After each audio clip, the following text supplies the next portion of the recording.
ये तो किसी गांव का रास्ता है। मैं यहाँ कैसे आ गया, जबकि मैं तो शहर की ओर जा रहा था। ये गांव का कौन सा हिस्सा है जहाँ पे मैं आ गया हूँ?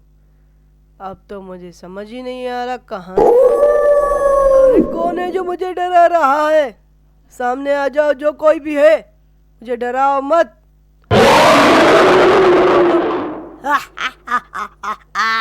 मैं तुझे खा जाऊंगा। मैं आदमखोर हूँ, आदमखोर। छोड़ दो। ये एक खतरनाक जंगल था जहाँ पर जो कोई आता वो फंस जाता। शहर में एक छोटी सी फैमिली रहा करती थी। इनकी एक इकलौती बेटी थी। रेशमा, इधर आओ। मैं घर के लिए कुछ सामान लेकर आया हूँ, कुछ बात भी करनी है तुमसे। जल्दी आओ।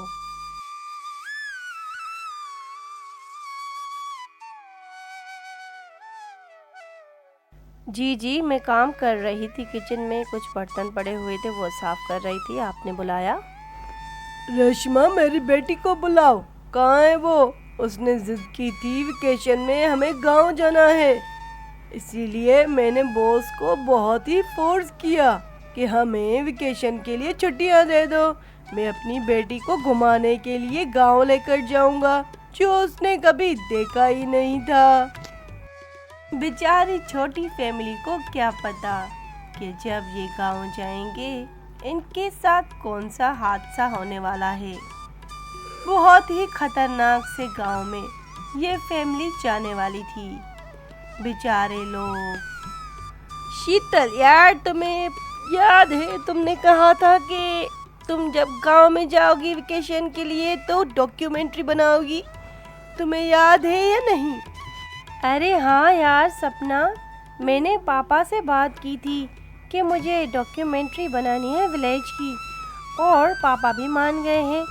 लगता है वो आज ही छुट्टियां लेकर आएगा। अरे शीतल यार, फिर अंकल जी ने क्या कहा? छुट्टियां मिली या नहीं? मैं भी अपना सामान पैक कर लूँ, हमें भी तो जाना है। शीतल बेटा, कहाँ हो? पापा बुला रहे हैं, इधर आओ। चलो सपना, पापा बुला रहे हैं, लगता है छुट्टियां मिल गई।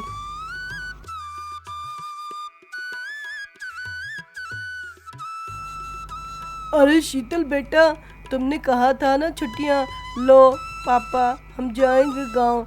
तो मैंने अपने बॉस से बात की, उसे कहा कि मेरी बेटी जिद कर रही है कि गांव लेकर चलो, उसकी कॉलेज की छुट्टियां हैं। फिर क्या, बॉस ने भी कहा ठीक है तुम जा सकते हो। मैं जा रहा हूँ पेट्रोल डलवाने, तुम अपनी पैकिंग करो।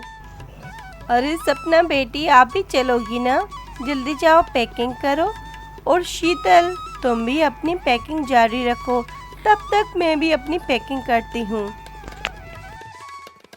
अरे बेटा, तकलीफ तो नहीं हुई ना रास्ते में? अरे नहीं नहीं माँ जी, छुट्टियाँ मिली थी। शीतल ने कहा गांव घूमना है, इसीलिए मैं यहाँ पे घूमने आ गए। अच्छा किया बेटा तुम इसे यहाँ पर लेकर आए। शीतल बेटा, तुम्हें हमारा गांव कैसा लगा? अच्छा लगा ना? हाँ माँ जी, इसलिए मैं यहाँ पर आई क्योंकि हमें कॉलेज के लिए कुछ डॉक्यूमेंट्स बनाने थे, तो इसलिए सोचा कि गांव ही क्यों न चलें। अरे शीतल बेटा, समझ ना पाई मैं, क्या कह रही हो? ये क्या है डॉक्यूमेंट्री? मुझे समझ नहीं आया। अरे दादी माँ, डॉक्यूमेंट्री का मतलब है एक स्टोरी या कहानी बनाना इस गांव की। तो कोई आपके सामने कहानी गुजरी इस गांव की? अरे बेटा नहीं नहीं, इस गांव की कोई कहानी नहीं है।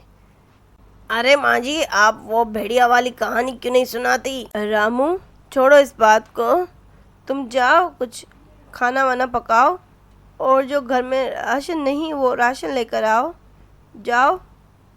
अरे बेटा, रेशमा कहाँ गई?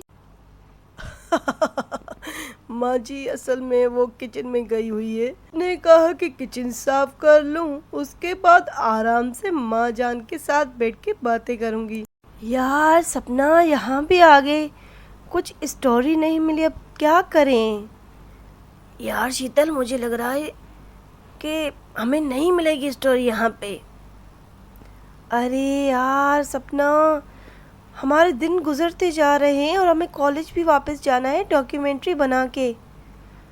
अरे मुझे एक बात समझ में नहीं आई, रामू ने क्यों मना किया दादी माँ को?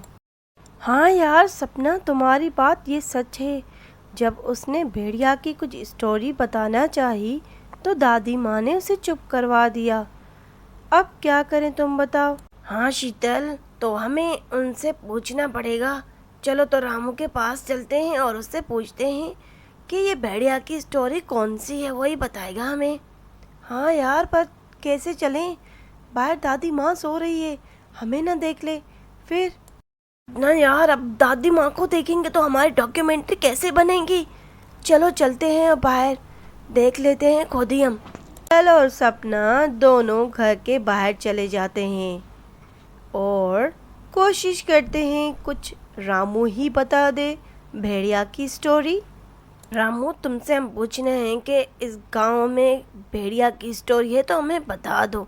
नहीं नहीं मालकिन, यहाँ पर कोई भेड़िया की स्टोरी नहीं है, सच में। अरे रामू बता दो, हम तुम्हें पैसे दे देंगे, जल्दी बताओ। अच्छा, आप लोग मुझे पैसे दोगे? जल्दी बताओ क्या स्टोरी है भेड़िया की, हमें स्टोरी बनानी है। हाँ मालकिन, बताता हूँ।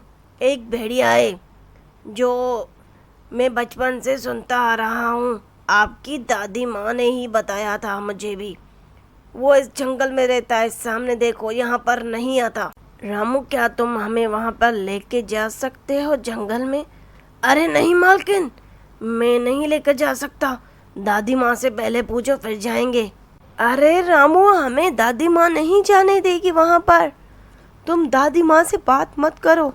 हम जाते हैं और एक रात वहाँ पे हम स्टे करेंगे, कैंप लगाएंगे और देखेंगे कि अगर भेड़िया मिल जाएगा तो शीतल और मैं जीत जाएंगे अपने कॉलेज में, ठीक है? अरे बेटा बताओ, तुम्हारा काम कैसा चल रहा है? हाँ माँ जी, बहुत ही अच्छा चल रहा है, पर रिटायर हो जाऊंगा तो मैं गांव वापस लौट आऊंगा, यहीं पे ही खेती बाड़ी करूंगा।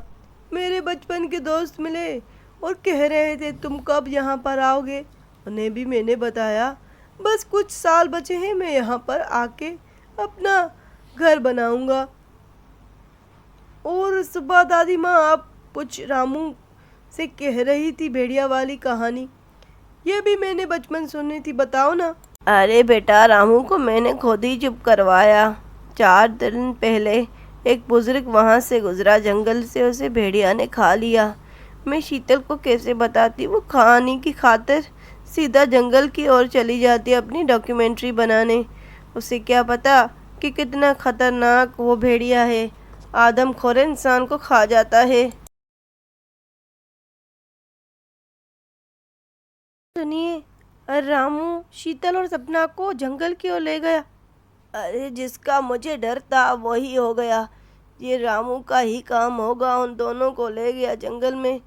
अब जल्दी करो बेटा, कुछ करो, वो आदमखोर खा जाएगा, बच्चियों पर हमला कर देगा, जल्दी चलो, उन दोनों को बचा लो, चलो उठो। अरे रेशमा, तुम माँ का ख्याल रखो, जब तक मैं ना आऊँ माँ को मत छोड़ना, और ना ही हमारी तरफ जंगल की ओर चल पड़ना जब तक मैं उन दोनों को लेकर आता हूँ, कुछ यहाँ से हथियार लेके जाता हूँ। बेटा, वो आम हथियार से नहीं मरेगा, ना ही बंदूक से। तुम्हारे दादा जान ने एक हथियार बनाया था, तभी तो वो हमारे घर की ओर नहीं आता। मैं तुम्हें वो हथियार देती हूँ, उससे वो मर जाएगा, ठीक है बेटा? हाँ माँ जी, दे दो वो आप मुझे हथियार, आज मेरे हाथों वो भेड़िया नहीं बचने वाला। शीतल, रामू और सपना ने एक कैंप बनाया और जंगल की ओर चले आए। चलो तो अब बहुत रेस्ट कर लिया हम दोनों ने, चलो तो जंगल की ओर चलते हैं और रिकॉर्डिंग वगैरह करते हैं, डॉक्यूमेंट्री बनाना ज़रूरी है। अरे सपना, पता नहीं मुझे क्या हो रहा है, मुझे ऐसा लग रहा है कि हमारे साथ कुछ होने वाला है। चलो तो यहाँ से जल्दी घर की ओर चलते हैं, और पापा भी बहुत परेशान होंगे, मेरी वजह से वो बहुत डर जाएंगे। अरे यार शीतल, इतनी दूर आए हैं हम दोनों, हमें डॉक्यूमेंट्री बनाना ज़रूरी है। कॉलेज में हमारा नाम कैसा होगा, और वेकेशन भी ख़त्म होने वाली है। यार तुम ये क्या कर रही हो? अरे कौन है वहाँ पेड़ के पीछे जो मुझे घूर घूर के देख रहे हो? सामने आओ। अपना ये तो रामू की आवाज़ है। यार शीतल, मुझे ऐसा लग रहा है रामू ने वाकई कुछ देखा है। चलो तो चलते हैं, वो बेचारा बाहर अकेला होगा। चलो। अरे सपना, मुझे बहुत डर लग रहा है। मैं नहीं जाऊंगी बाहर कैंप के। मुझे बहुत डर लग रहा है, मैं नहीं जाऊंगी। मैं पापा को फ़ोन करती हूँ। अरे कौन है? सामने आओ।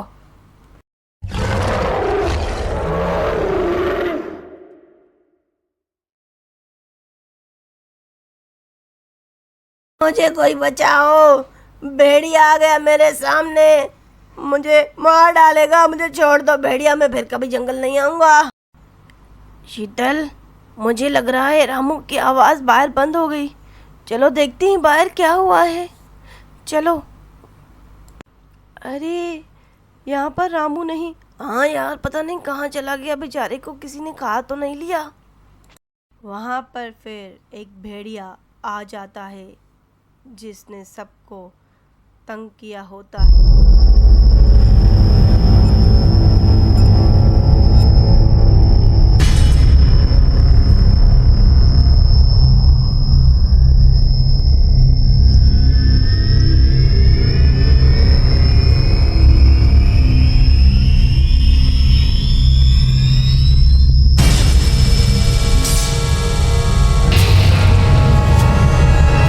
शीतल का पिताजी अपनी बेटी और उसकी दोस्त को दोनों को बचा लेता है और उस भेड़िया को मार डालता है।